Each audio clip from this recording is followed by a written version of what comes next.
OK. C'est bon.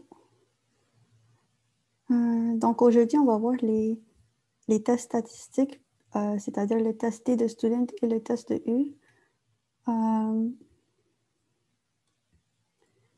Oui, donc, je voulais juste vous féliciter pour avoir passé à travers la partie la plus difficile. Donc, la première partie est tout le temps un peu plus difficile que la deuxième, qui est plus intuitive.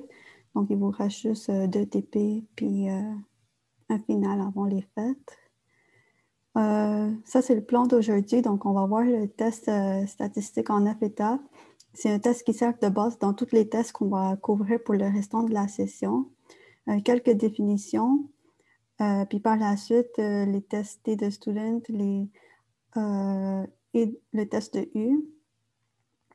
Et tous les tests qu'on va faire aujourd'hui, ça va être utile pour comparer les moyennes, dans le fond.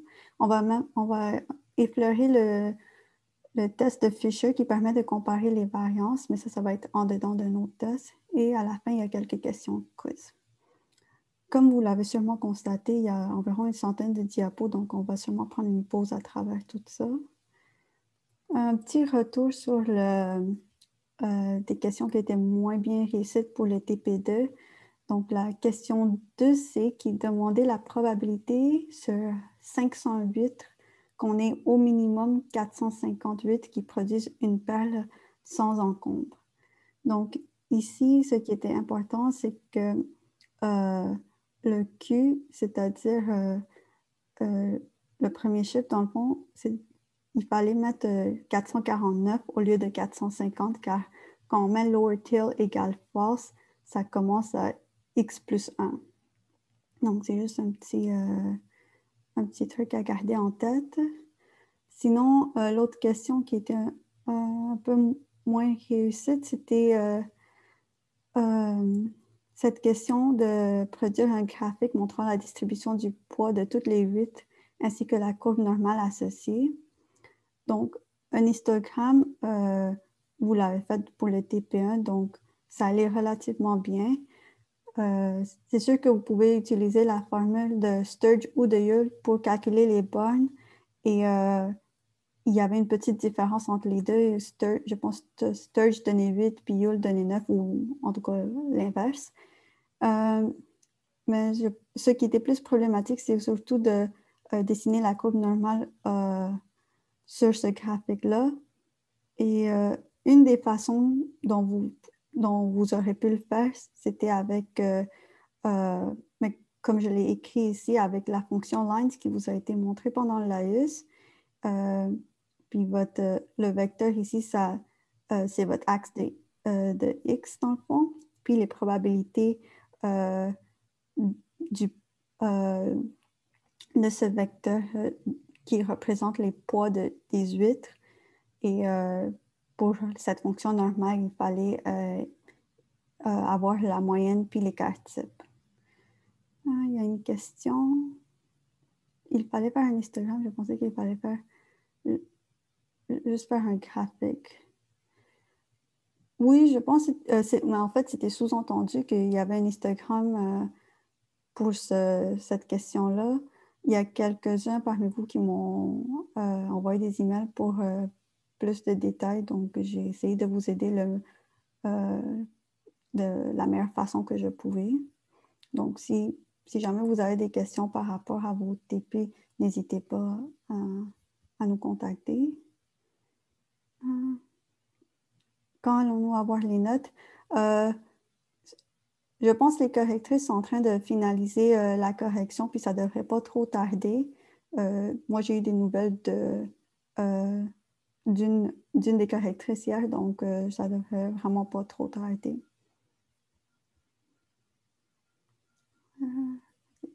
De rien. Donc, le test en 9 étapes. Donc, ça, j'ai juste mis cette image juste pour un petit rappel des notations qu'on va utiliser lorsqu'on énonce nos hypothèses.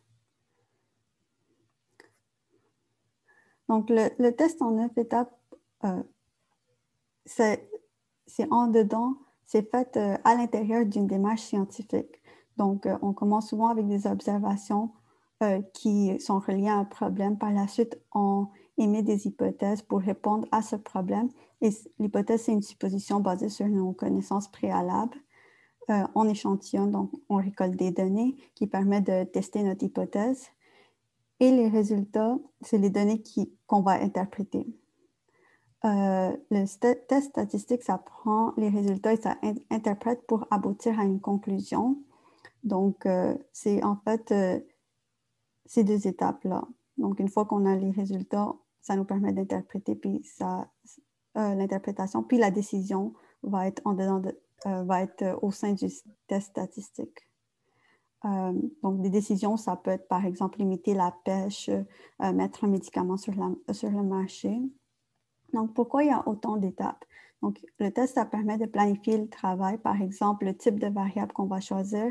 Certains tests vont arrêter, par exemple, si des conditions d'application ne sont pas respectées. Et aussi pour s'assurer qu'on calcule la bonne chose, c'est-à-dire qu'on aboutisse, qu'on répond à la question qu'on s'est demandé au préalable. Donc, la première étape, c'est la question biologique. Donc, on formule une question simple qui oriente notre test soit vers un test unilatéral ou bilatéral. Donc, dans une seule phrase, on veut savoir qu'est-ce qu'on va mesurer ou qu'est-ce qu'on va comparer. Et bien sûr, unilatéral ou bilatéral, ça va influencer notre commande R. Uni, on va orienter le test plus d'un côté, on vise soit à droite ou à gauche. Mettons par exemple, voici les exemples. Donc, c'est-à-dire, est-ce que les garçons sont plus grands que les filles? Donc, on s'attend à une certaine direction avec cette question. Tandis que la deuxième question ici, c'est-à-dire, est-ce que les poissons du lac Raymond et du lac Abitibi ont la même taille? C'est bilatéral parce que ça peut être soit plus petit ou plus grand. La deuxième étape, c'est la déclaration des hypothèses. Donc, ici, on formule nos hypothèses de façon officielle. Il faut le faire en respectant la question biologique, c'est-à-dire que si la question biologique a une orientation, l'hypothèse alternative, c'est-à-dire le H1, aura une orientation aussi. Oui, on les écrit en français littéraire et en mathématiques en utilisant les paramètres dont la notation que je vous ai montrée tantôt. Et il faut faire deux hypothèses, c'est-à-dire l'hypothèse nulle et l'hypothèse alternative. Donc, l'hypothèse nulle, c'est le non-effet. C'est ce qu'on va vraiment tester. Elle n'a pas de direction. Ça formule l'absence de relation, absence de phénomène. Ça énonce qu'il n'y a pas de lien, pas de différence. Donc, c'est très important de garder en tête que c'est le H0 qui va être testé et elle est tout le temps bilatérale, elle n'a pas d'orientation. Donc, si on revient à l'exemple des questions biologiques de tantôt, donc l'hypothèse nulle serait il n'y a pas de différence entre les longueurs des brochets du lac Raymond et du lac Abitibi. Ou il n'y a pas de différence entre la taille des garçons et des filles. Et ici, vous voyez qu'on écrit la formule mathématique aussi, donc c'est-à-dire la moyenne qui est représentée par la lettre mu avec le nom du lac ici qu'on a utilisé, ou garçon et fille, dépendamment des variables qu'on compare. Okay. L'hypothèse alternative, c'est le contraire de l'hypothèse nulle. Donc, elle indique une différence. Elle est bilatérale à moins qu'on ait une connaissance ou que c'est indiqué dans notre énoncé. Dans le cas des questions de TP des examens, ça va être indiqué dans l'énoncé. Sinon, par défaut, elle est toujours bilatérale. Et même R fait le test de façon bilatérale par défaut. Cette hypothèse doit respecter l'orientation de la question biologique. Donc, si on revient à notre exemple, donc ici, les brochets sont de tailles différentes dans les deux lacs. Donc ici, c'est bilatéral, puis c'est ce qu'on indique avec la notation en mathématiques. Et tandis que pour l'autre exemple, donc les garçons sont plus grands que les filles, on a un signe plus grand que vers les garçons parce que nos connaissances préalables permettent d'émettre cette hypothèse. Donc, vous remarquerez que dans l'expression en langage mathématique, on voit que l'hypothèse se porte sur la population statistique, ici la moyenne mu, et non pas celui de l'échantillon. C'est pour indiquer que lorsque on fait un test statistique et qu'il est bien construit et qu'on a un échantillon représentatif, l'inférence se portera sur la population statistique. Donc, un exemple. La question biologique pour l'étape 1. Donc, est-ce que les mâles et les femelles mères d'Amérique sont de même taille? Donc, les hypothèses reliées à cette question biologique. Donc, l'hypothèse nulle, c'est les mâles et les femelles sont de taille semblable. Donc, la moyenne des mâles est égale à la moyenne des femelles. Et l'hypothèse alternative, c'est les mâles ont une taille différente des femelles. Donc, un autre exemple. Est-ce que la profondeur moyenne de l'Atlantique est plus petite que celle du Pacifique? Donc, ici, vous remarquerez qu'elle est unilatérale, tandis que l'exemple précédent était bilatéral. Donc, ici, l'hypothèse nulle, c'est qu'il n'y a pas de différence. L'hypothèse nulle sera tout le temps bilatérale. Il n'y a pas de différence entre les profondeurs moyennes de l'Atlantique et du Pacifique. Et l'hypothèse alternative, c'est que la profondeur moyenne de l'Atlantique est plus petite que celle du Pacifique. Donc, vu que c'est unilatéral, ça permet d'orienter le paramètre dans une certaine direction. L'étape 3 s'agit du choix du test statistique. Ici, c'est une des décisions les plus importantes que vous allez prendre parce que le choix lorsque vous choisissez le test, c'est ce qui va dicter le restant de vos étapes. Donc, c'est quand même important. Donc, ici, on se base sur nos hypothèses et les variables qu'on veut comparer pour choisir le test approprié. Il faut indiquer le test statistique utilisé et la formule pour le calculer. Donc, on va écrire quelque chose comme voici le test qu'on va utiliser et la formule qui correspond à ce test-là. Il n'y a pas de calcul à cette étape. On fait que nommer le test et la variable auxiliaire. L'étape 4, c'est on vérifie les conditions d'application. Donc, chaque test a des conditions à respecter et si celles-ci ne le sont pas, le test pourrait donner un résultat qui est faux. Donc, des réponses qui peuvent nous sembler correctes, mais qui ne le sont pas. L'échantillon aussi doit respecter les conditions d'application, sinon il faut soit envisager une correction ou changer de test. Dans certains cas, si ça demande de vérifier, il faut le faire et appliquer une correction ou transformer des données. Donc, oui, c'est ça. À cette étape, vous énumérez les conditions puis vous les vérifiez. La 5e étape, c'est la distribution de la variable auxiliaire. Donc, ici, un test statistique compare une population avec une distribution théorique. On veut voir si ce qu'on observe peut être semblable à cette distribution théorique connue, donc c'est-à-dire l'hypothèse nulle. Est-ce que je pourrais voir ce résultat ou est-ce que c'est trop extrême? Et la variable auxiliaire est celle utilisée pour calculer notre distribution théorique. Donc, la variable auxiliaire, c'est ce qui fait le lien entre l'hypothèse et la probabilité qu'on retrouve avec R. Donc, à l'étape 3, on a nommé le test et la variable auxiliaire et c'est sur celle-ci qu'on va tirer les conclusions car on connaît la distribution que suit cette variable auxiliaire, soit une distribution de Student, de Fisher, de Key carré. Donc, oui, ici vous formulez une phrase comme si H0 est vrai, la variable auxiliaire suivant une distribution, puis vous complétez la phrase. S'il y a des degrés de liberté à indiquer, c'est ici que vous le faites. L'étape 6, c'est la règle de décision. Donc, on doit déterminer le seuil alpha, qui est le risque d'erreur qu'on prend en ne pas rejetant H0. Donc, chaque règle de décision va venir avec une probabilité. Donc, l'alpha permet de déterminer si on rejette ou ne rejette pas l'hypothèse nulle. l'alpha, ça indique la probabilité d'avoir une valeur aussi extrême ou plus extrême et elle nous permet de rejeter ou pas l'hypothèse nulle. Lorsqu'on rejette l'hypothèse nulle, ça ne veut pas dire qu'on accepte l'hypothèse alternative et lorsqu'on ne rejette pas l'hypothèse nulle, ça ne veut pas dire non plus qu'on accepte l'hypothèse nulle.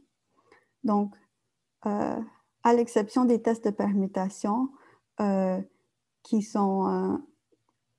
va utiliser lorsque certaines conditions d'application ne sont pas respectées et qui va générer une distribution particulière à ce test-là, on a des règles de décision basées sur la probabilité. Donc,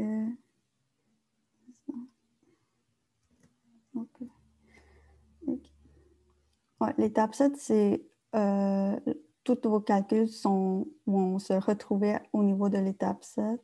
C'est ici que vous placez les résultats que vous allez trouver dans R.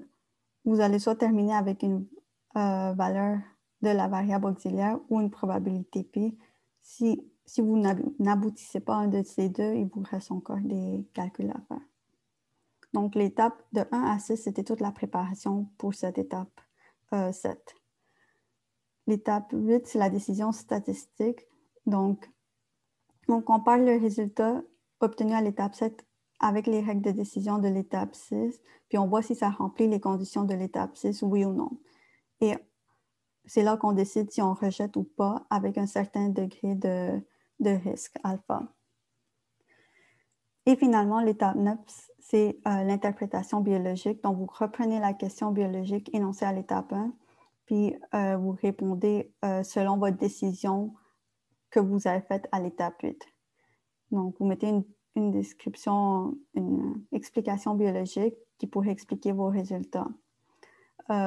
Vous fournissez une explication des phénomènes qui pourraient soit expliquer la différence ou pourquoi il n'y a pas de différence.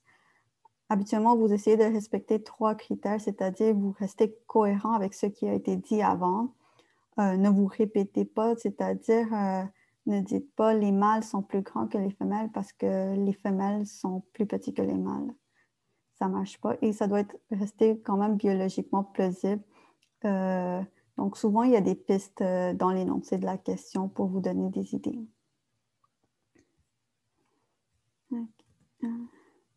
Donc, juste un petit avertissement.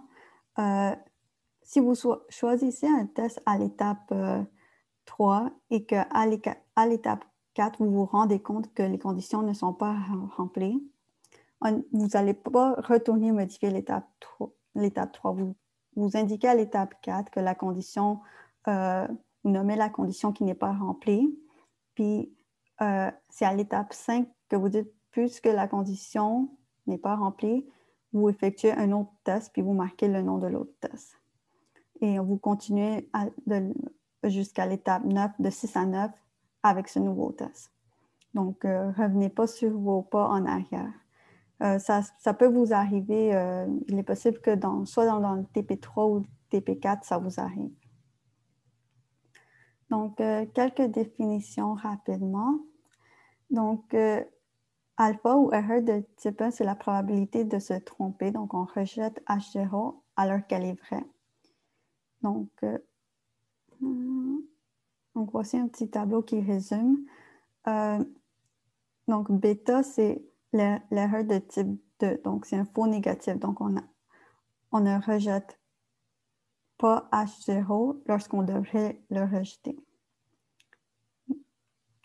Et tandis que alpha, c'est l'erreur de type 1. Donc, on rejette H0 alors qu'il n'y en a pas de différence. Ouais, donc, ça, c'est l'interprétation de alpha. Donc, si par convention, on met souvent 5%, donc 0,05, ça veut dire qu'on a une chance sur 20 de rejeter le H0 alors que H0 est vrai.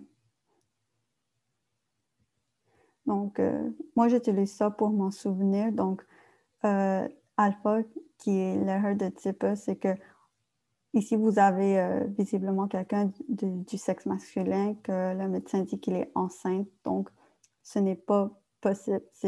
Donc, c'est-à-dire c'est l'équivalent d'un faux positif. Donc, on déclare une différence alors qu'il n'y en a pas une.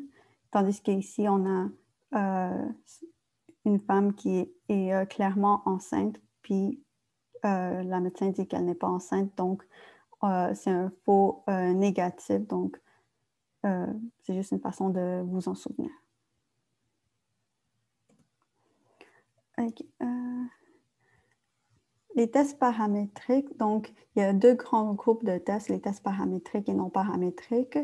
Donc, pour le test paramétrique, la variable auxiliaire est calculée à partir d'un paramètre. C'est fondé sur une distribution. Donc, ça peut soit de la moyenne ou la variance. Et ça suppose que l'échantillon est une estimation de la population statistique. Il y a beaucoup de conditions d'application pour ces tests-là. Donc, à l'étape 4, il faut souvent en vérifier. Et aussi, à l'étape 5 de ces tests paramétriques, vous allez énoncer que la variable auxiliaire va suivre une certaine distribution, par exemple de student, de Fisher ou key carré ou une autre distribution. Au contraire, les tests non paramétriques n'ont pas d'estimation du paramètre de la distribution théorique, pas de référence à une distribution théorique, peu de conditions d'application et sont utilisés quand les conditions d'application des tests paramétriques ne sont pas remplies, telles que pas avoir une distribution normale, avoir un petit effectif, avoir une variable semi-quantitative.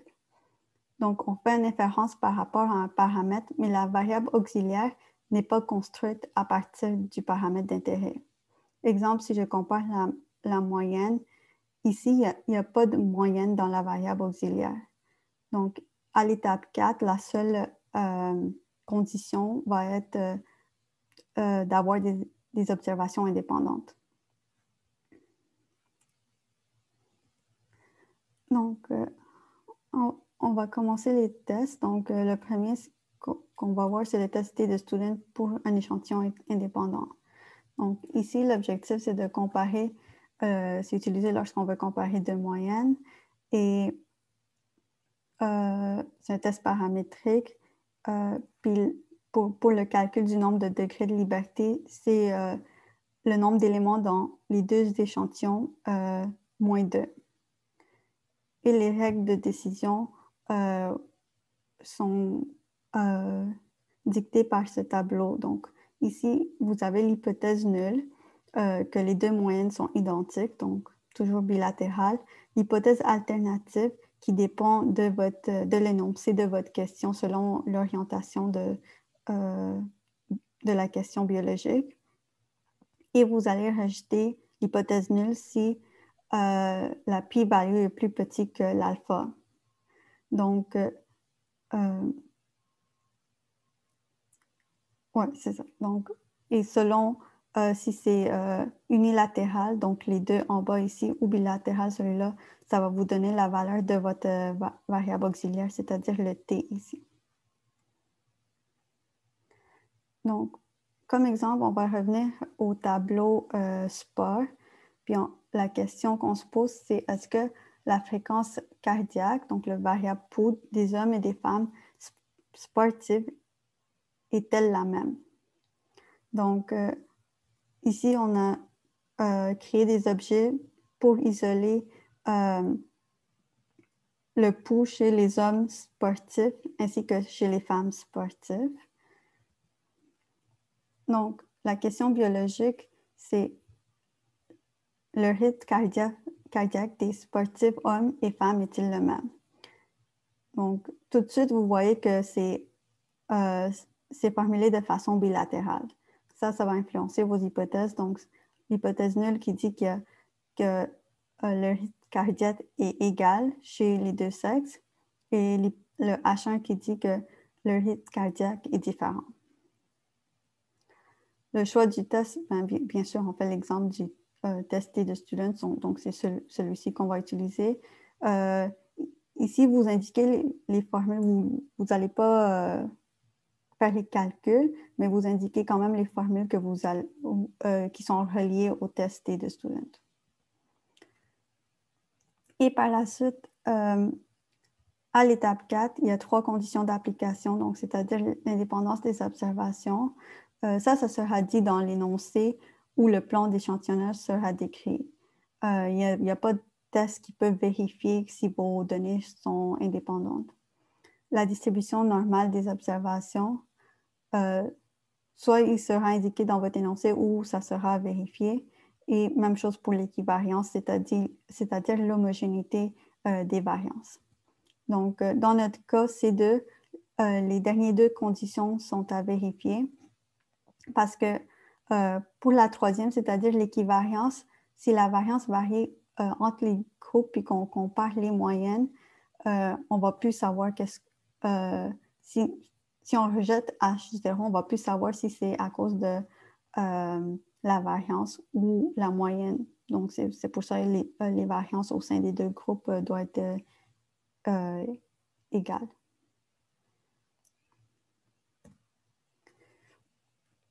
Donc, pour vérifier la distribution normale des observations, donc lorsqu'on vérifie des conditions à l'intérieur du test en 9 étapes, on fait en quelque sorte un petit test en 9 étapes à l'intérieur du grand test d'intérêt qu'on est en train de faire.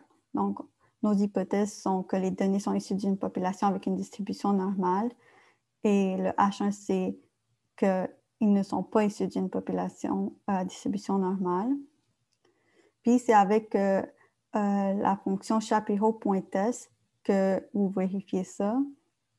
Donc, vous placez votre objet à l'intérieur de cette fonction, puis ça vous sort une p-value. Puis là, dans les 2 cas, pour les hommes et les femmes, elle est plus grande que 0,05. Donc, on ne rejette pas H0. Donc, on peut conclure que les données sont issues d'une population avec une distribution normale. Donc, c'est un peu ça que représente cette diapo.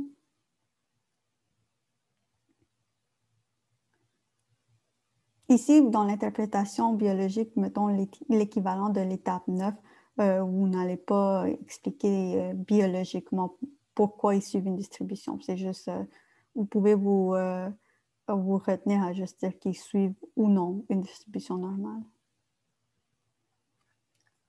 Okay.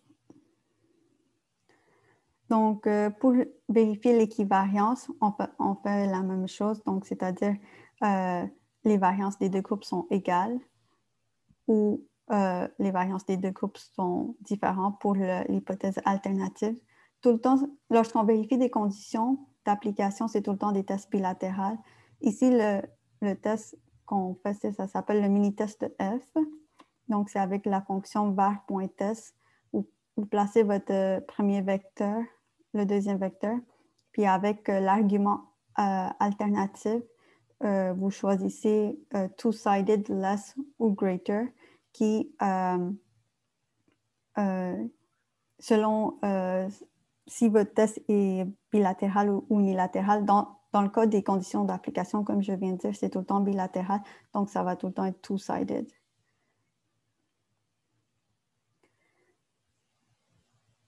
Donc, c'est ça qu'on a fait ici. Donc, vu que la p-value que ça nous donne, c'est 0,01, donc on rejette H0 au seuil 0,05 car notre p-value est plus petit. Ici, on aimerait ne pas rejeter H0 pour pouvoir continuer et dire que les variances ne sont pas significativement différentes. Cependant, ce n'est pas le cas. Donc, oui, l'interprétation, ça va dans la même direction que notre décision. Donc, il y a une différence entre mes variances, donc je dois appliquer une correction pour pallier au fait que cette condition n'est pas remplie. Ça s'appelle une correction de Walsh. Donc, à l'étape 5, on déclare la distribution de la variable auxiliaire. Donc, dans ce cas-ci, si H0 est vrai, la variable auxiliaire T cal suivant une distribution de student à nu égale n, le nombre d'éléments de mon premier échantillon plus le nombre d'éléments dans mon deuxième échantillon moins 2 degrés de liberté. Et à l'étape 6, on énonce la règle de décision. Donc, on va rejeter l'hypothèse nulle au seuil alpha égale 0,05. Puis ici, le degré de liberté ne correspond pas à la formule que j'ai mis dans le diapo précédent à cause de la correction de Walsh, mais je vais revenir à ça tantôt. Donc, s'il n'y aurait pas de correction, vous pouvez utiliser la fonction length qui permet de savoir combien d'éléments vous avez dans votre tableau. Donc, le t.test, vous le connaissez déjà un peu, c'était la même fonction qu'on a utilisée pour les intervalles de confiance, c'est-à-dire on place nos deux vecteurs un à la suite de l'autre, puis avec l'argument alternatif, on indique la direction de notre test.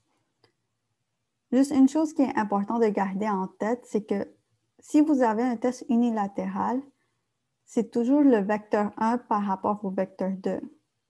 Donc, cette notion-là est importante de garder en tête parce que ça change quand même le résultat de votre test puis l'interprétation aussi qui en découle.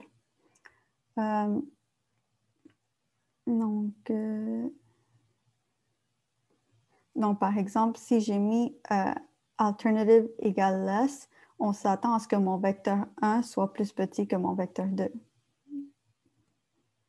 Et oui, par défaut, c'est bilatéral. Donc, ici, vous avez la sortie R que vous visualiserez lorsque vous faites la fonction t.test. Ici, non, okay. R vous dit tout de suite qu'il a appliqué la correction de Welsh parce que c'est marqué Welsh two sample t-test. Donc, c'est avec la correction de Welsh. Data, c'est les données qui ont été utilisées. Le T, c'est la variable auxiliaire. Le DF, c'est le degrees of freedom qu'on a mis à l'étape 5. Puis la p-value, c'est la probabilité qu'on va interpréter. Donc, ouais, c'est ça. Par défaut, R applique la correction de Welsh. Si on veut qu'elle ne soit pas appliquée, il faut l'indiquer que nos variances sont égales avec l'argument var.equal égale true.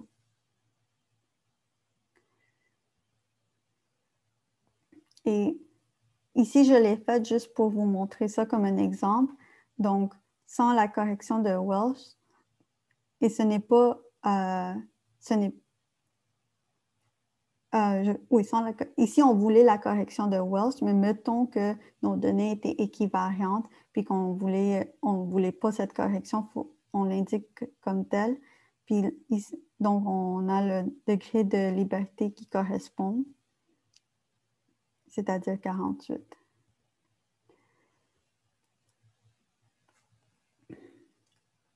Puis ça nous permet de prendre une décision statistique. Donc, la p-value est de 0,7, qui est plus grand que notre 0,05. Donc, on ne rejette pas H0.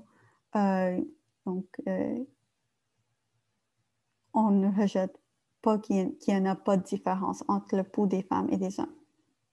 Donc, à cette étape-ci, on compare la p-value avec la condition qu'on a établie à l'étape 6.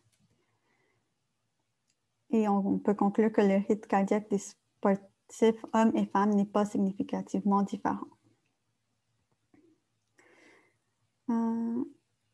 Et à l'étape 9, on doit interpréter ça. Donc, on offre une explication possible avec une phrase qui doit être logique et biologiquement plausible. Par exemple, parce que les hommes et les femmes qui sont sportifs ont besoin en débit cardiaque similaire dû à leur faible pourcentage de masse graisseuse. Ça doit pas être véridique à 100%, c'est pas quelque chose qu'on va aller vérifier, mais ça doit être quand même associé à la biologie. Donc, le prochain test se ressemble, sauf que c'est pour des échantillons à parier. Donc, ici, les observations se font en paire, donc c'est-à-dire droite-gauche, père-fils, avant-après. Et l'exemple que vous avez ici, c'est la température le matin et l'après-midi de la même journée. Donc, il y a une certaine connexion entre les données qui font qu'elles sont liées et chaque observation a quelque chose qui la relie avec l'autre.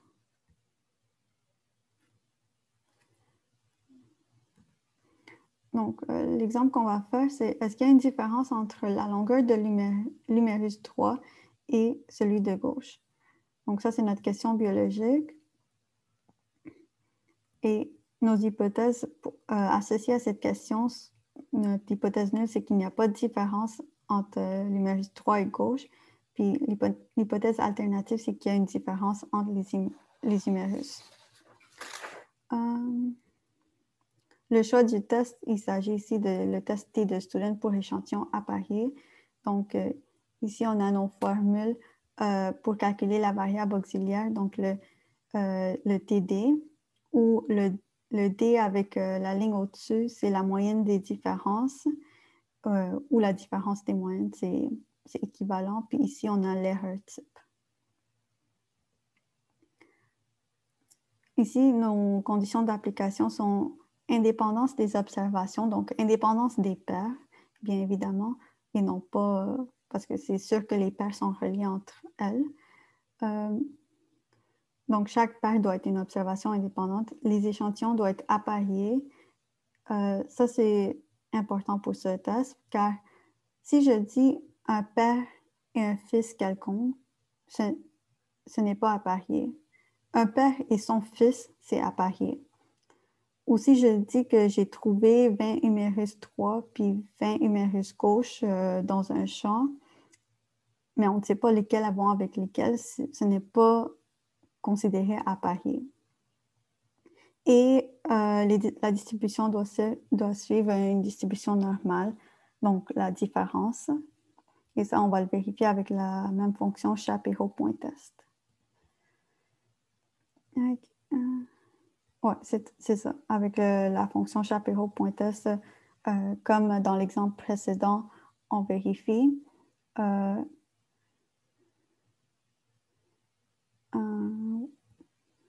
Puis si on ne rejette pas H0, car la p-value est plus grande que 0,05, donc on peut conclure que la différence suit une distribution normale.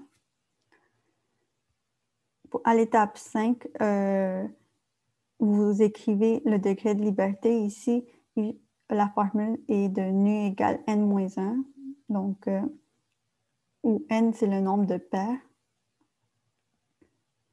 Et la règle de décision demeure pareille que dans l'exemple précédent.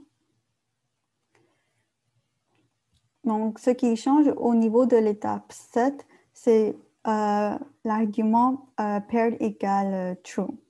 C'est ça que vous rajoutez pour dire à R que les données sont appariées et R va savoir comment apparier les données de façon automatique.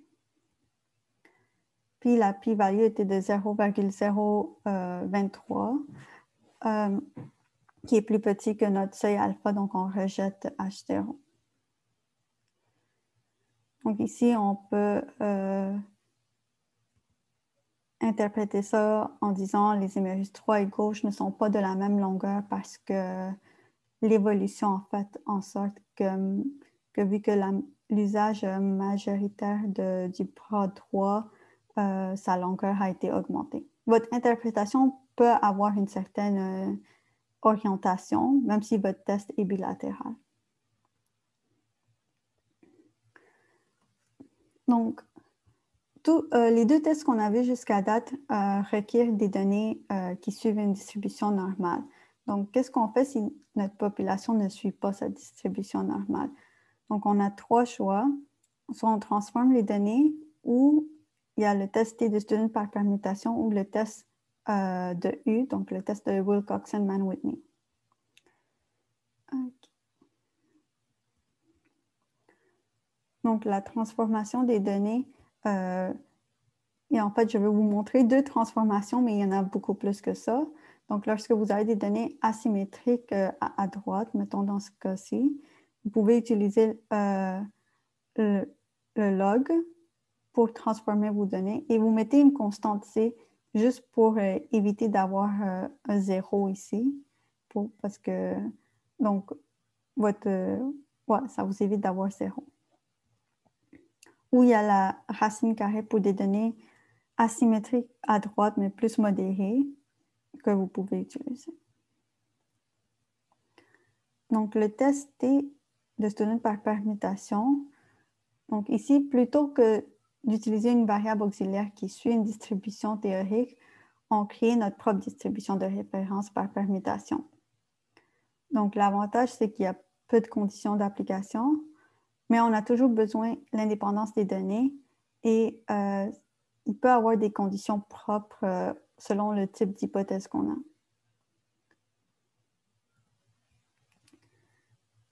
Donc, l'hypothèse nulle, c'est toujours bilatéral, donc il n'y a pas de différence entre mes deux moyennes.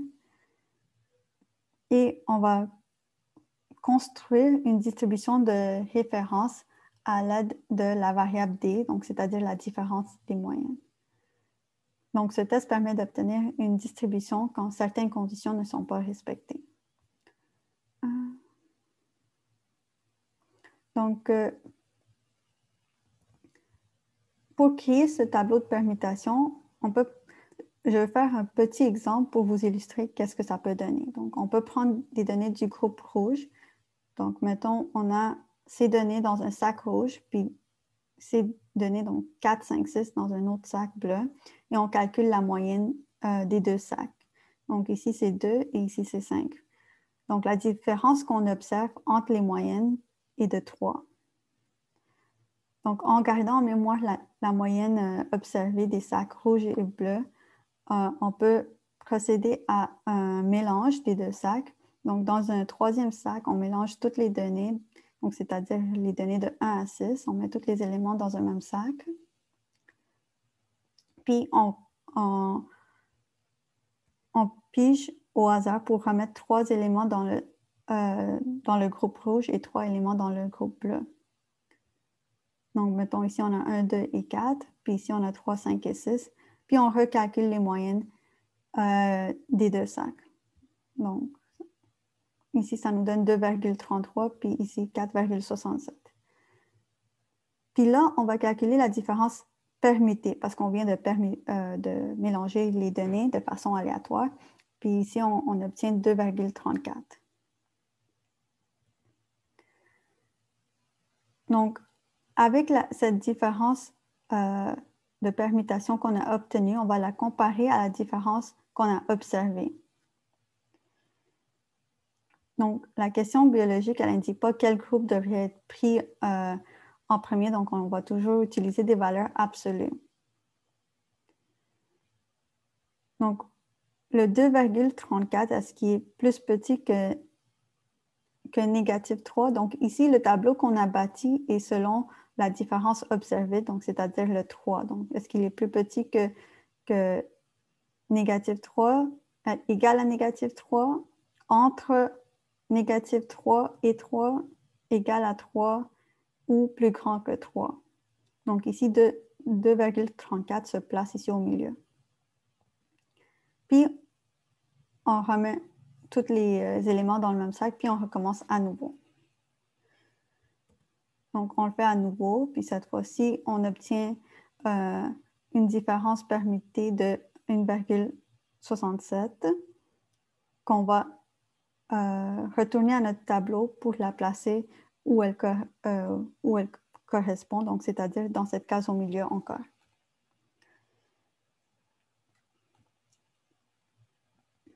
Donc, on utilise la différence observée comme le seuil de référence. Donc, dans ce cas-ci, il s'agit du numéro 3. Puis on refait ça un très grand nombre de fois. Puis la permutation, ça respecte certaines règles établies par l'hypothèse nulle. Donc, les deux moyennes, l'hypothèse nulle déclare que les deux moyennes sont identiques. Donc, ça nous permet de mélanger les éléments d'un groupe à l'autre groupe. Et lorsqu'on fait ça un très grand nombre de fois, ça nous permet de remplir ce tableau-là.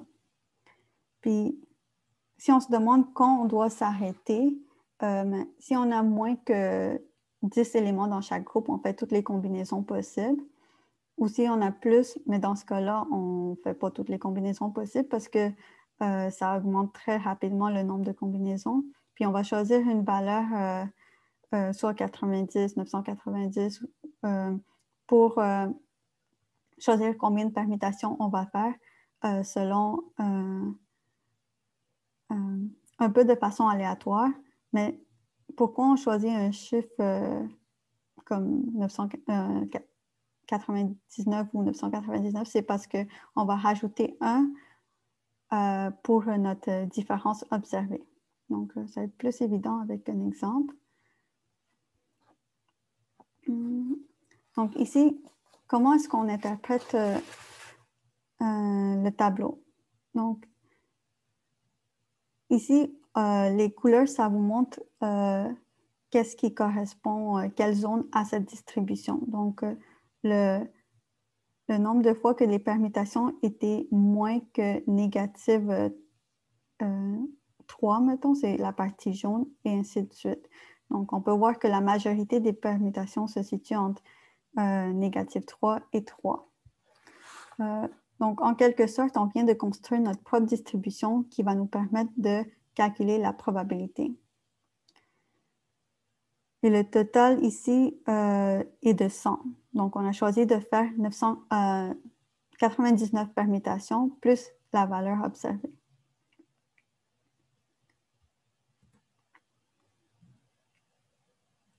Donc là, si on veut trouver la probabilité que... donc là, on peut trouver la probabilité que la différence permutée est plus grande ou égale que la différence observée qui correspond à cette zone rouge.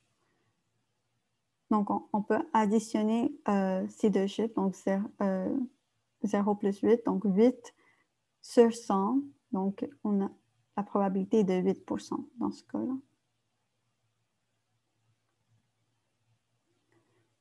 Donc, un autre exemple.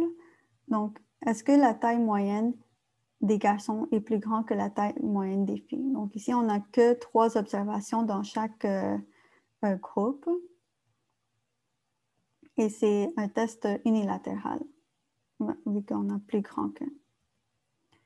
On fait nos hypothèses, notre hypothèse nulle puis notre hypothèse alternative. Donc, les garçons et les filles sont de taille semblable. Les garçons sont plus grands que les filles, donc ça respecte la question biologique. Puis ici, le choix de test, c'est le tester par permutation. Puis notre variable va être la différence, notre variable auxiliaire. Les conditions d'application sont l'indépendance des données, puis on a besoin de l'équivalence des échantillons. Ici, il n'y a pas de correction de Welsh possible, donc il faut vérifier notre équivariance avec la fonction var.test.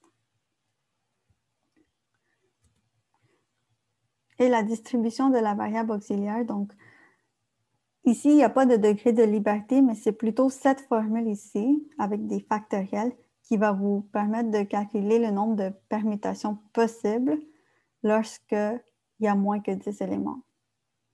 Donc, ici, on va énoncer qu'on va faire l'énumération de toutes les permutations possibles, vu qu'il y avait juste 3 éléments dans chaque groupe. Et vous avez la formule ici.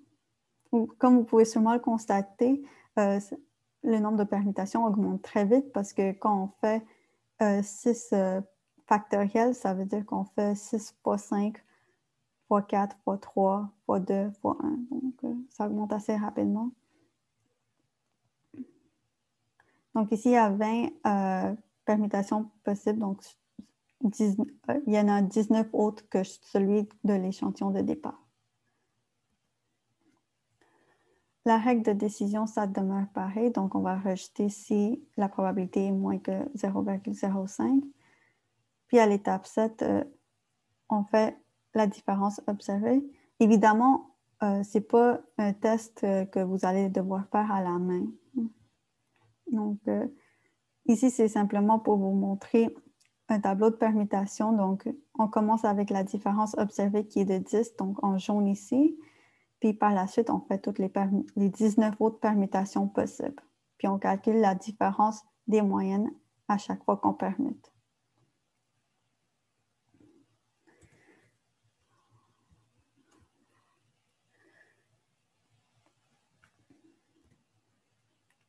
Donc, ce que ça permet de faire, la permutation permet de construire ce tableau de distribution. Donc, le tableau de résultats que vous voyez ici.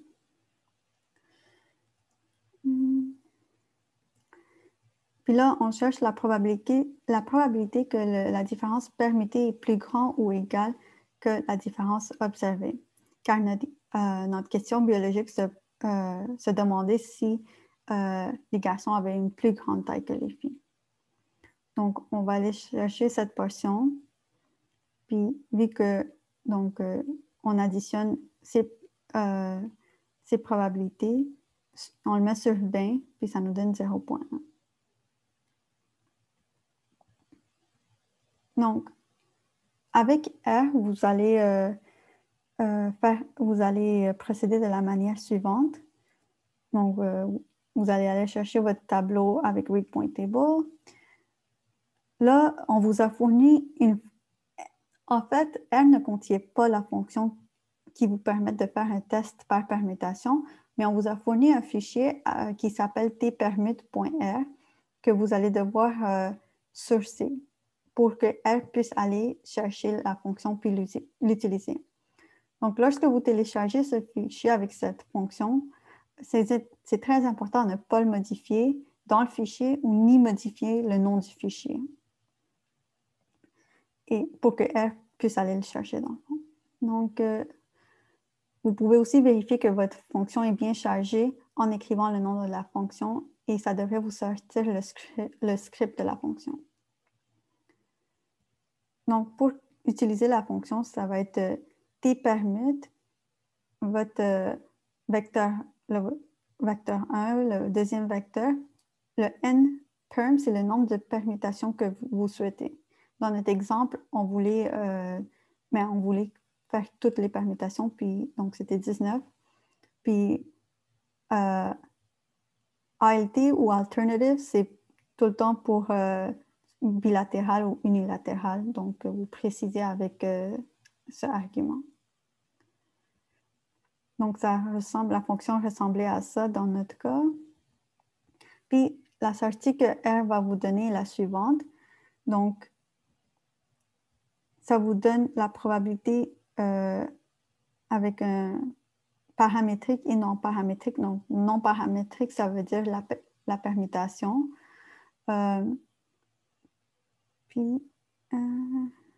Oui, donc ici, dans ce cas-ci, c'était de 0,15. Donc, on ne rejetait pas H0 vu que c'est plus grand que 0,05.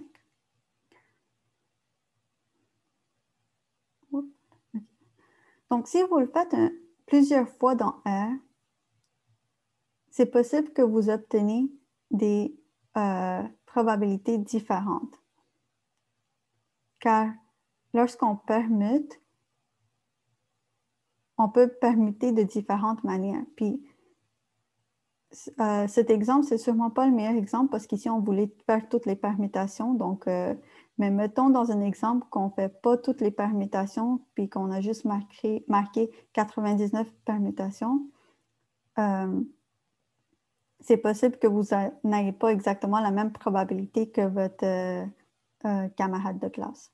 Donc, c'est sûr que pour le but des TP et des examens, la conclusion que vous devez avoir, c'est-à-dire rejeter ou non H0, ne devrait pas changer. Donc, ça, je l'ai déjà déjà dit. Important de mettre le seuil de probabilité quand vous faites l'étape 8, donc de bien indiquer le 0,05.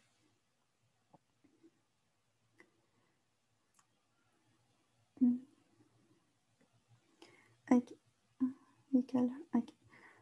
Le prochain test, ça va être le test de U pour échantillon indépendant. Donc, le test de U, c'est non paramétrique et ça compare les médianes en utilisant les rangs. Donc, ça peut être utile, par exemple, lorsqu'on veut comparer les résultats d'une course. Donc, dans cet exemple, on a deux groupes A et B avec qui contiennent des éléments différents. On va mettre la valeur de ces éléments dans un ordre du plus petit au plus grand. Donc, c'est ça que vous voyez ici. Donc, contrairement au test paramétrique, à l'étape 3, on utilisait la moyenne dans les calculs, il y avait plusieurs conditions à remplir. Quand on faisait référence à une distribution à l'étape 5, les tests non paramétriques n'ont pas ces éléments.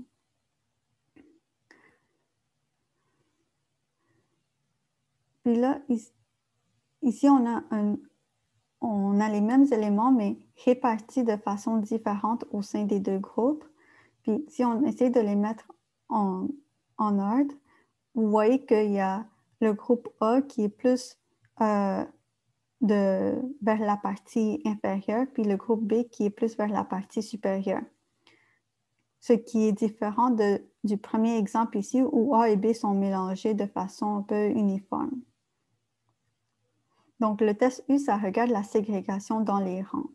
Ça distingue si tu as une séquence mélangée comme AB, AB ou une séquence où toutes les A sont placées d'un bord et toutes les B de l'autre bord.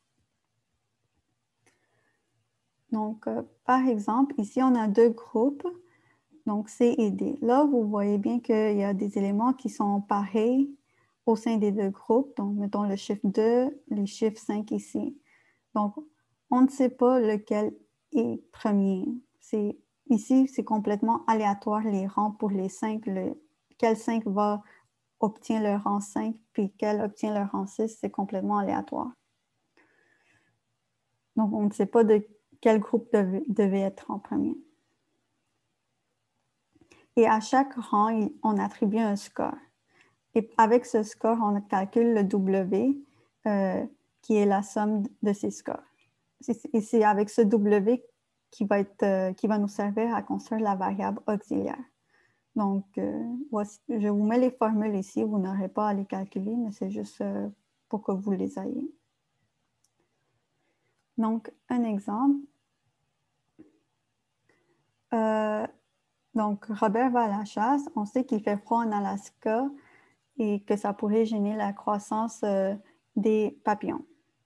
Donc, pourquoi on veut faire un test U dans ce cas-ci?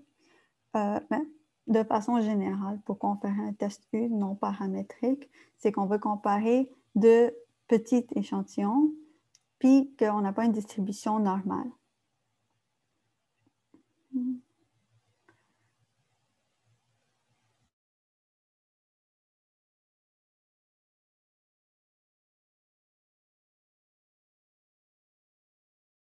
OK, désolée. Donc, oui, c'est ça. On veut comparer deux petits échantillons, puis qu'on n'a pas une distribution normale. Donc, la question biologique qu'on se pose, c'est est-ce que la longueur des ailes est plus petite en Alaska qu'en Illinois? Et voici nos données. Donc, Alaska qui est indiqué par le A, puis Illinois qui est indiqué par le I ici. Donc, lorsqu'on a environ moins que 15 éléments, c'est considéré comme des petits échantillons. Puis, on fait le même exercice avec les hypothèses. L'hypothèse nulle qui indique qu'il n'y en a pas de différence. Donc, les rangs des données des deux groupes, Alaska et Illinois, sont uniformément distribués. Donc, l'hypothèse nulle est tout le temps bilatérale. Et ici, on utilise la probabilité. Donc, cette notation ici, ça indique que si on pigerait aléatoirement des ailes, on aurait 50% de chance, donc on aurait comme, on n'aurait pas plus de chances d'avoir des ailes de Alaska que de Illinois. Parce qu'on assume que les deux populations sont identiques, c'est pour ça que ça nous donne identiques, qu'ils ont des rangs qui sont uniformes et les moyennes sont égales. Ou vous pouvez l'indiquer simplement ici avec le U qui indique les rangs. Puis même chose pour l'hypothèse alternative. Donc, les rangs des données du groupe A sont plus petits que les rangs des données du groupe I. Puis là, on met moins que 0,5 car notre hypothèse alternative est orientée de façon unilatérale. Donc, le choix de test, c'est le test de U et vous transcrivez les formules que vous voyez ici. Donc, plus le U ici sera petit, plus la différence entre les échantillons sera importante.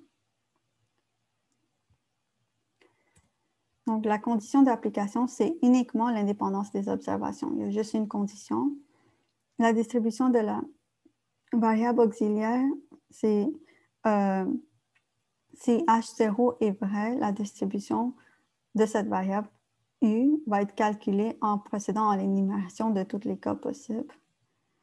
Si vous avez moins que 10.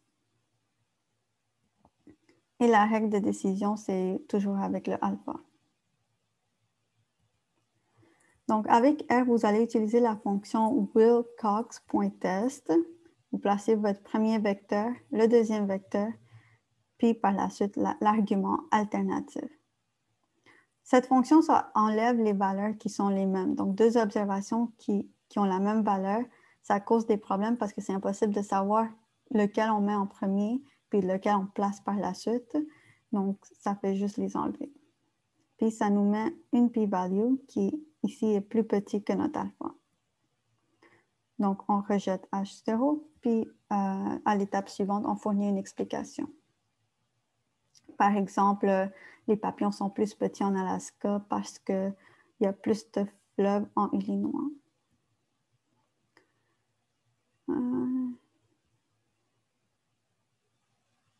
Est-ce que vous êtes correct si je termine le PowerPoint ou vous préférez avoir une pause? Ouais.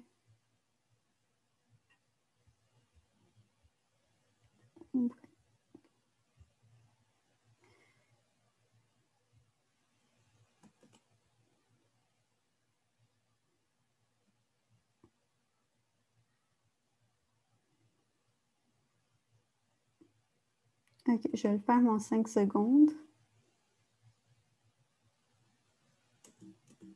Oh boy.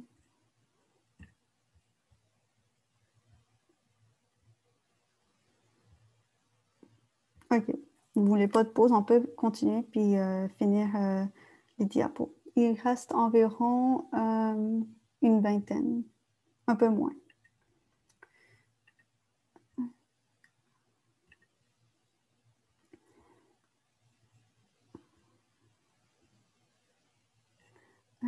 Donc, le test de U pour l'échantillon à Paris, donc ça va ressembler pas mal aux échantillons indépendants, sauf que comme dans le test de student pour échantillon à Paris, on ajoute l'argument paired égale true. Donc, ici, on a deux groupes de données, puis on se pose la question, est-ce que le groupe A est plus grand que le groupe B? Puis A et B peuvent être appariés soit avant, après, droit, gauche. Puis avec la commande Wilcox.test, on met les deux vecteurs. Puis ici, on met alternative égale greater, car notre question a une direction. Puis on met paired égale T ou true. C'est la même chose.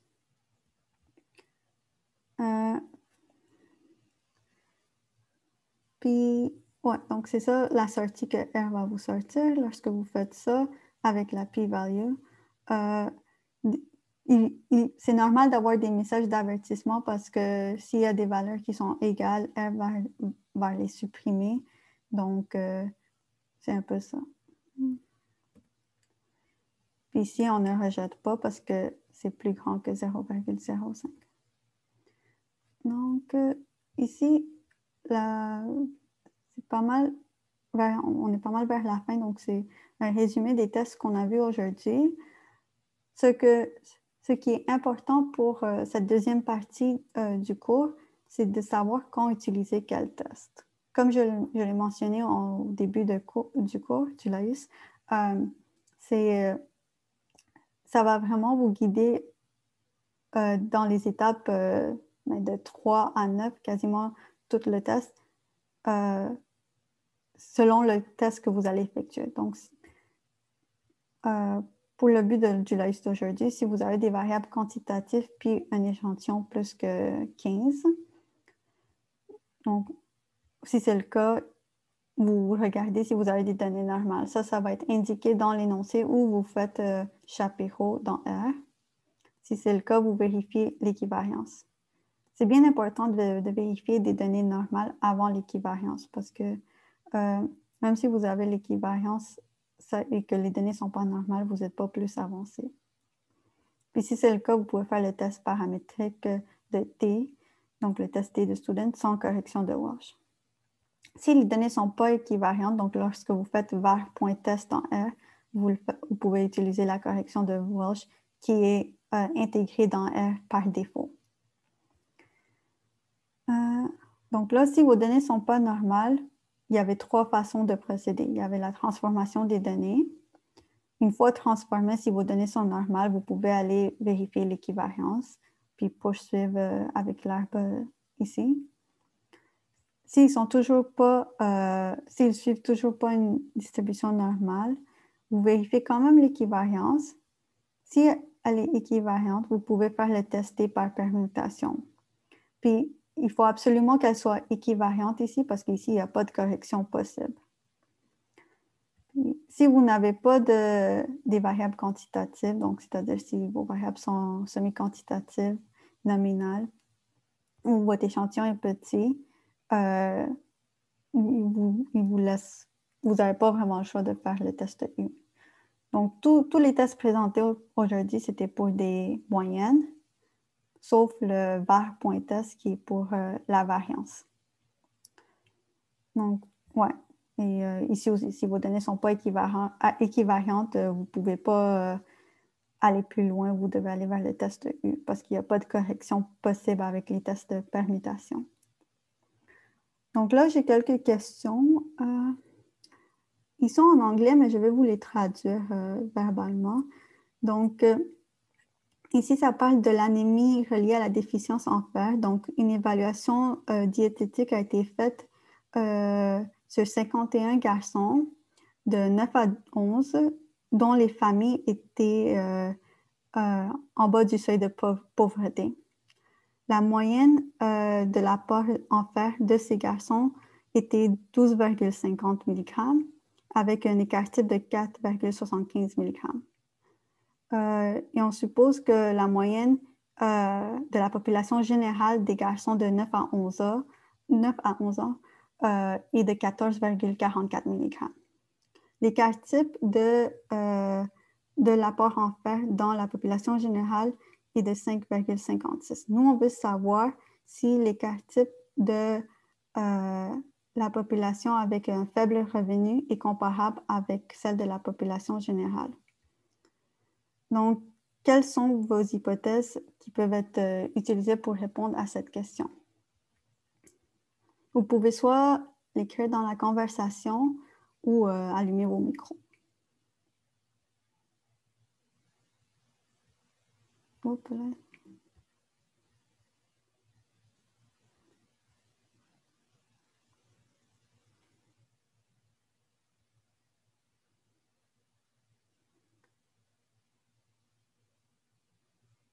OK, il y a Léa qui dit pour l'hypothèse nulle, il n'y a pas de différence entre le fait des familles démunies et le reste de la population.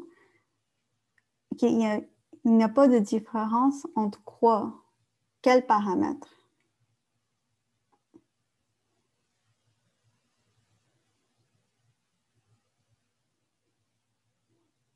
Oui, entre les écarts types, oui, c'est ça. Il faut l'indiquer lorsque vous écrivez vos hypothèses. Donc, c'est ça. La réponse, c'est que les variances ne sont pas différentes pour les familles avec à faible revenu comparé à la population générale. Puis, il y a une différence entre les écarts types des familles à faible revenu comparé à la population générale. OK. La prochaine question. Donc, soucieux des pratiques agricoles et de leur impact sur les communautés d'insectes, Daniel s'intéresse aux méthodes d'agriculture soutenable. Il apprend que des plantes de céréales telles que l'orge qui sont plantées à proximité de chardons sont moins attirants aux pucerons des genres Rhopalosum et Cytobion. L'étude en question s'est déroulée en Suède et il se demande si le climat tempéré en Suisse, ok, les pays ont changé, désolé, affecterait les résultats. Il organise donc un champ de blé afin de tester cette hypothèse. Il organise des blocs de plantes de blé à l'intérieur desquels les plantes soient à proximité des chardons ou non. Après une période de 4 mois, il effectue une campagne d'échantillonnage afin de mesurer la charge en pucerons des différentes plantes de blé. Étant donné que les plantes échangent des composés chimiques, il s'attend à ce que les plantes avec des chardons aient moins de pucerons. Cependant, durant le cours de ces analyses, il se rend compte que malgré le fait que ces données sont équivariantes, elles ne suivent pas une distribution normale. Il décide donc d'employer un test par permutation pour vérifier son hypothèse. Sa variable auxiliaire est la suivante. Donc, sa différence observée, il a fait la moyenne des charges avec chardon moins la moyenne de charges sans chardon.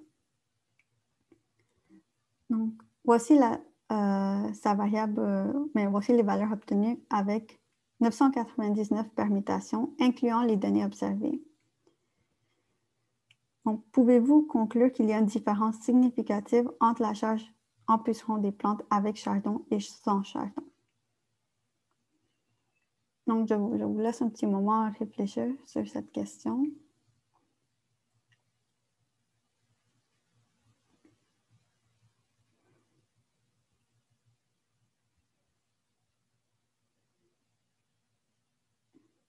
OK, non, non. En fait,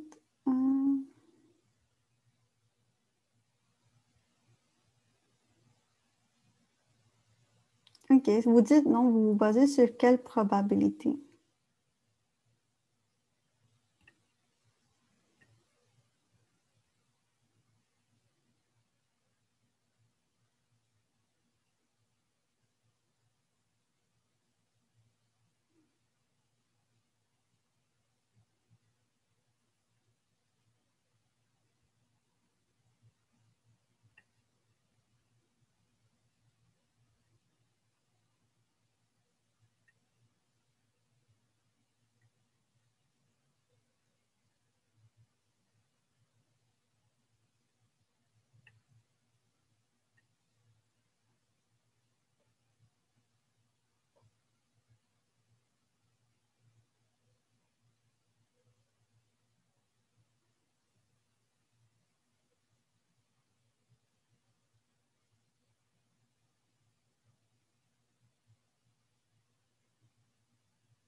Okay, je vous laisse un petit 30 secondes, puis...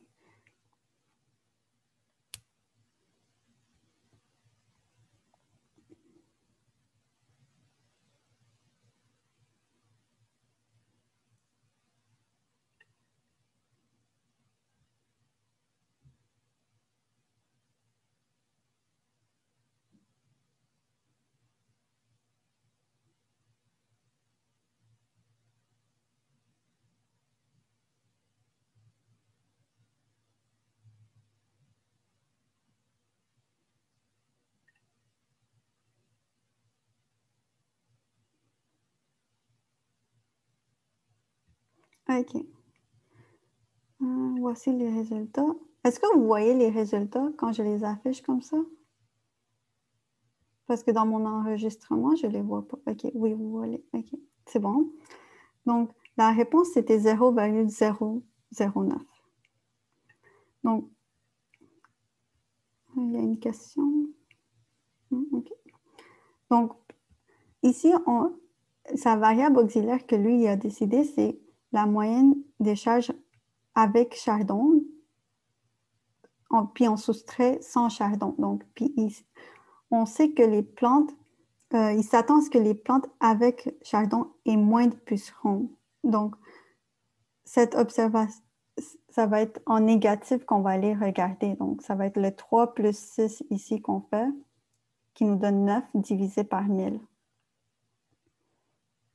Donc, ouais, c'est ça.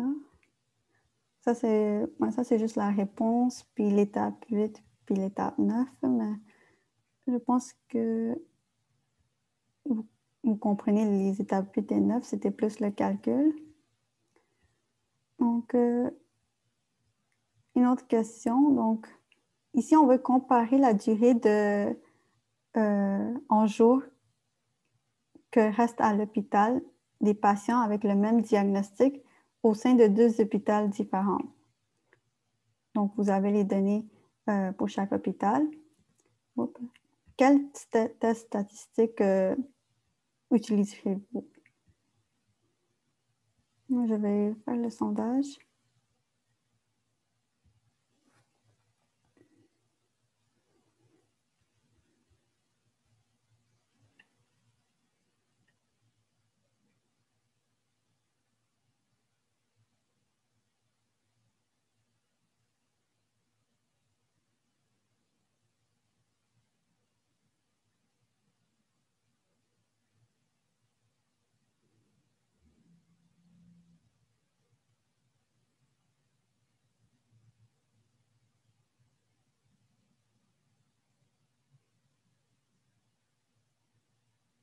Un dernier 15 secondes.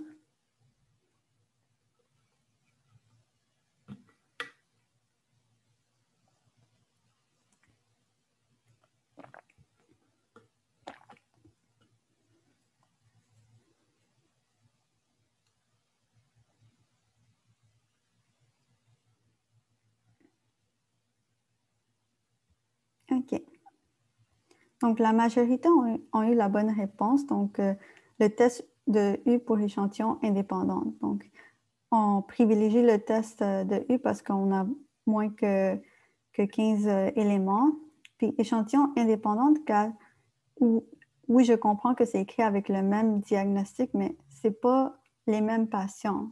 Nos observations, un patient dans un hôpital et un autre patient dans un autre hôpital qui a le même diagnostic ne sont pas liés entre eux. Donc, c'est ça. OK. Donc, il reste juste quelques questions. Donc, une étude reliée à la génétique qui a été menée en Suède à propos des twins, des jumeaux. Donc, il y avait 4 populations des jumeaux adultes, des jumeaux monozygotes qui ont été élevés à part, des jumeaux monozygotes qui ont été élevés ensemble, 10 zygotes qui ont été élevés à part et 10 zygotes qui ont été élevés ensemble. Donc, une des issues était oui, une des issues, c'était est-ce que c'était nécessaire de corriger pour le genre, pour le sexe, avant de faire des analyses plus complexes génétiques. Donc ici, on a le tableau qui compare le taux moyen de cholestérol pour les jumeaux monozygotes qui ont été élevés à part. Puis la première question, c'est si on assume que le taux de cholestérol est distribué normalement, que les niveaux de cholestérol entre chaque observation est indépendante et que l'écart type pour les hommes et les femmes est égal, quel test statistique pourrait être utilisé?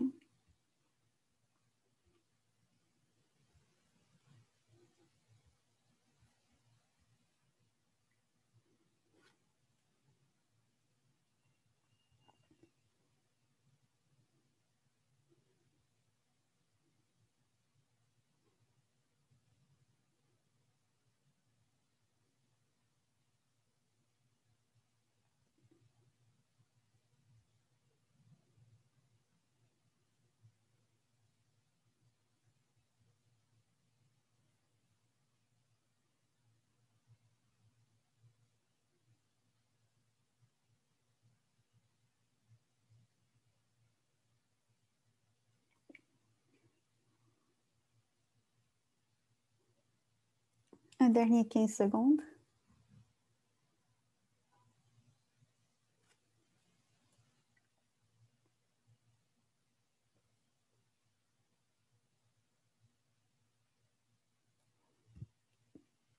OK.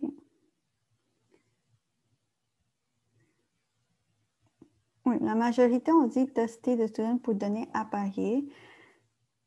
En fait, c'est le test qu'on devrait préconiser, mais là, on assumait des choses qui, en fait, qui ne sont pas vraies. C'est-à-dire qu'on assumait euh, que les niveaux de cholestérol étaient des observations indépendantes au sein de chaque groupe. Donc, si on fait toutes si on assume toutes ces conditions, qu'ils soient vrais ou pas, le test qu'on privilégierait serait le test T de student pour échantillon indépendant. On ne ferait pas un test de U dans ce cas-là parce que notre N est assez grand pour faire un test paramétrique. Mais là, vous allez voir la deuxième partie de la question que je vais répondre. Oups, là. OK. Est-ce que c'est les trois éléments qu'on assume ici, est-ce que c'est probable qu'ils sont vrais? Puis là, la réponse serait, c'est sûrement pas vrai parce qu'on ne peut pas dire que des jumeaux sont des observations indépendantes. Donc, je pense que ceux qui ont marqué pour donner à parier faisaient juste penser un peu plus loin pour dire que, mais en fait, qu'il y avait la bonne réponse, mais qui ne prenaient pas en compte les trois éléments qu'on assumait, qui sont faux dans ce cas-ci, hein, que la question demandait.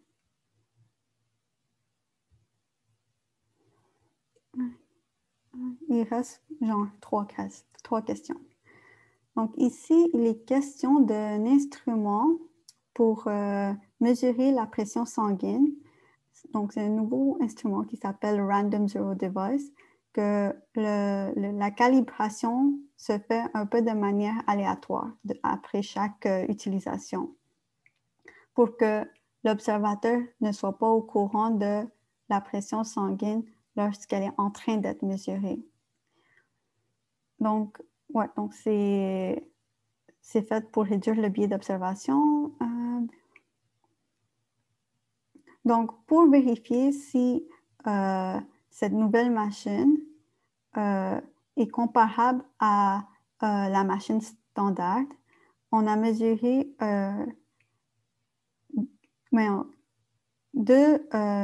deux mesures ont été faites avec 10 enfants avec les deux machines. Donc, les moyennes de la pression systolique pour les deux machines c'est ça que vous retrouvez dans le tableau ici. Les gens qui ont conduit cette expérience assument que la distribution des pressions sanguines n'est pas normale. Donc, la question,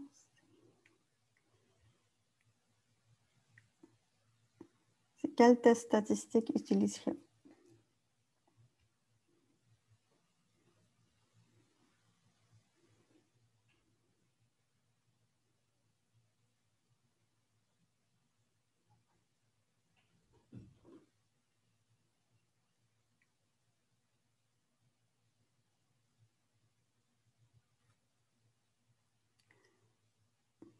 Un dernier 10 secondes.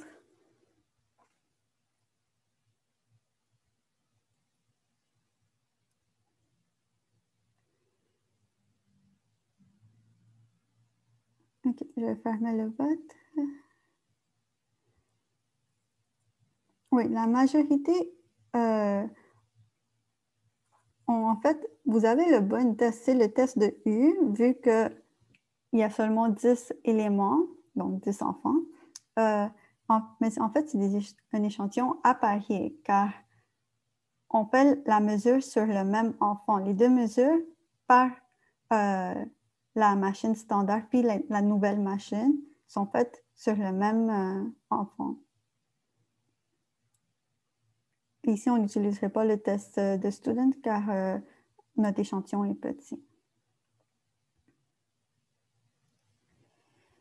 OK. Donc ici, c'est une étude clinique qui comparait l'angioplastie avec la thérapie médicale pour le traitement de maladies coronariennes. Donc, il y avait 107 patients qui ont été assignés au groupe du traitement médical et 105 à l'angioplastie. Donc, les patients ont été donnés ont passé des tests au début de l'étude, puis après 6 mois. Donc, ces tests ont été faits jusqu'à que le patient présente des signes cliniques. Puis, le résultat dans le tableau montre le changement dans la durée totale des exercices. Donc, ils ont recruté des patients. Les patients ont passé des tests au début de l'étude, puis par la suite, 6 mois après. Puis ici, on voit le changement dans la durée totale de l'exercice.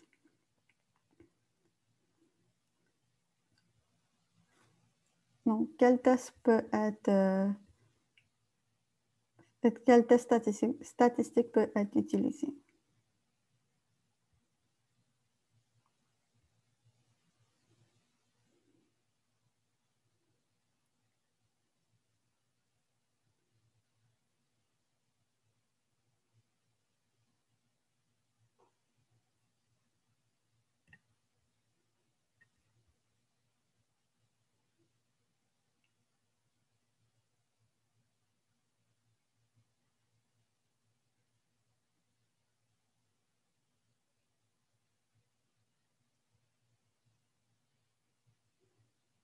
OK, je vais mettre fin au vote.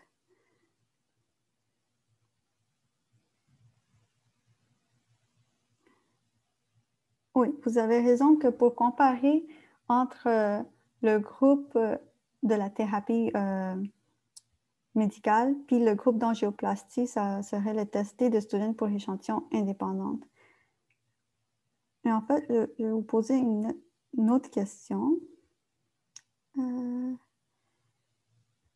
Juste un instant. Donc, si on veut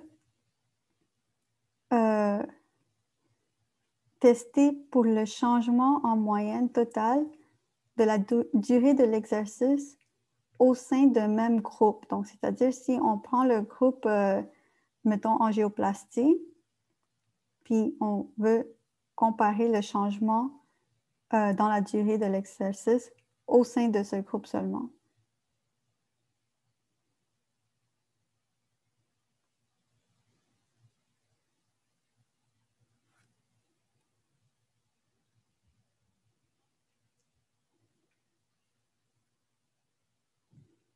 OK, je vais mettre fin au vote. Oui, c'est ça. Vous avez bien compris, c'est le testé de student pour donner à parier parce que là, on comparerait le même individu au baseline puis à 6 mois. Donc, ça demeure, c'est le même individu. Donc, les données sont à parier. Puis, j'ai une dernière question. Un chercheur s'est intéressé à l'effet d'une inhalation prolongée de cadmium sur le niveau d'hémoglobine de rats de laboratoire. Il a utilisé 15 rats exposés et 10 rats pour le contrôle. Il se demande si l'exposition au cadmium a fait baisser le niveau d'hémoglobine mesuré en grammes du sang des rats. Donc, pas de surprise. La question, c'est quel test statistique à utiliser.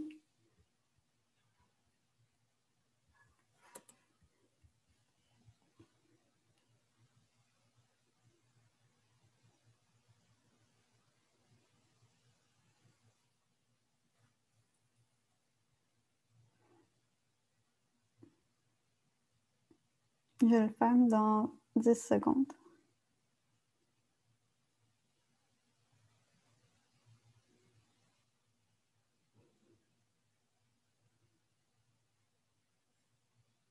OK. Oui, donc vous avez bien compris, c'est le test de U pour échantillon indépendant. On a juste 15 et 10 dans chacun des groupes, donc c'est un petit échantillon. Puis, c'est deux populations de rats différents qui ne sont pas liées entre elles, donc c'est un échantillon indépendant.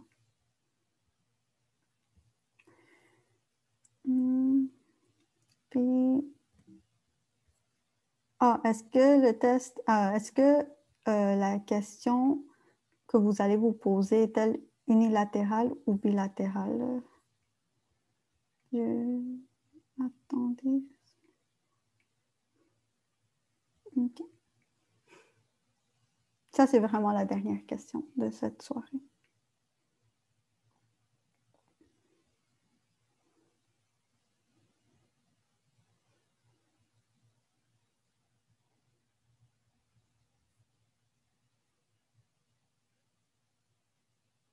OK, je le ferme dans 5 secondes.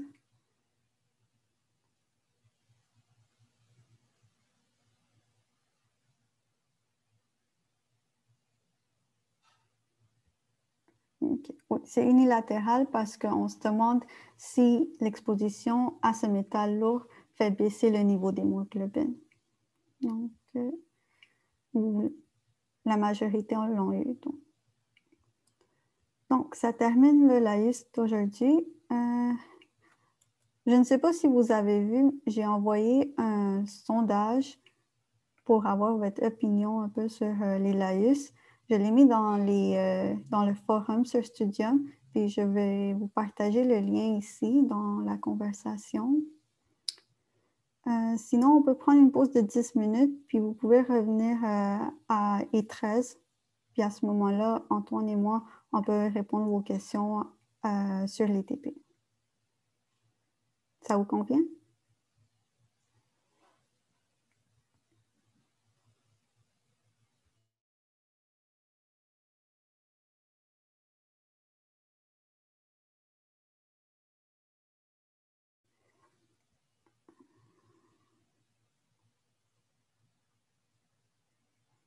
Est-ce que le TP est vraiment à remettre lundi prochain?